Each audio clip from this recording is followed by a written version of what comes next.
আজকে আপনাদের সাথে শেয়ার করব পেঁপে দিয়ে তৈরি একটি সুস্বাদু রেসিপি, যা আপনারা খুব সহজে ঘরোয়া উপকরণ দিয়ে খুব কম সময় বানিয়ে নিতে পারেন। যারা কাঁচা পেঁপে খেতে চান না, তারাও যদি এভাবে রেসিপিটি রান্না করেন, খেতে খুব সুস্বাদু লাগবে। তাই পুরো ভিডিওটি দেখার অনুরোধ রইল।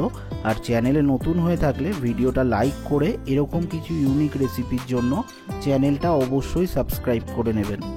তবে চলুন শুরু করা যাক পেঁপে দিয়ে চটজলদি রেসিপি, পেঁপের ঘন্ট। প্রথমে আমরা একটা গোটা পেঁপে নিয়ে ঠিক যেমনভাবে দেখানো হচ্ছে সেরকমভাবে গ্রেট করে নেব। এই রেসিপিটি এতই সহজ আর এতই কম উপকরণে হয় যে আপনাদের করতে খুব কম সময় লাগবে, কিন্তু খেতে হবে দুর্দান্ত। প্রথমেই আমি কড়া গরম করে কড়ায় সর্ষের তেল নিয়ে এতে শুকনো লঙ্কা, দুটো চেরা কাঁচা লঙ্কা, তার সাথে কিছুটা সাদা এবং কালো সর্ষে মেশানো এবং 1 টেবিল চামচ কালো জিরে ফোড়ন দিয়ে দেব।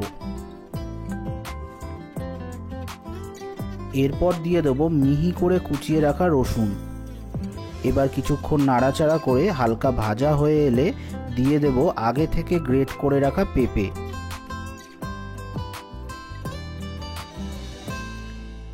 হালকা আঁচে পেঁপে ভালো করে মিশিয়ে নেব। এরপর একটু নাড়াচাড়া করে যখন পেঁপে হালকা ভাজা হয়ে আসবে দিয়ে দেব স্বাদ অনুযায়ী নুন আর এবং একটু কম পরিমাণে হলুদ।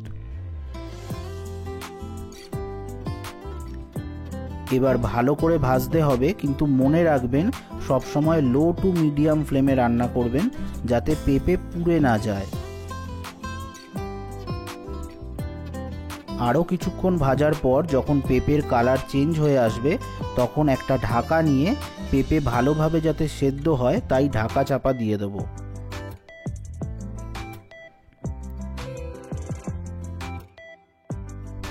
এবার ঢাকা খুলে দেখবেন পেঁপে থেকে খুব সুন্দর গন্ধ বেরোচ্ছে এবং রান্নাটি প্রায় কমপ্লিট হয়ে এসছে।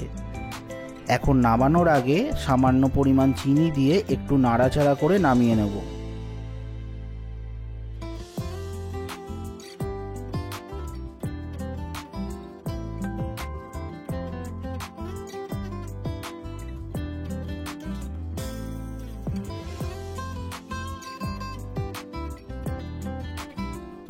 এবার তৈরি আপনার পেঁপের ঘন্ট। উপর থেকে ধনেপাতা দিয়ে এরকমভাবে সার্ভ করতে পারেন।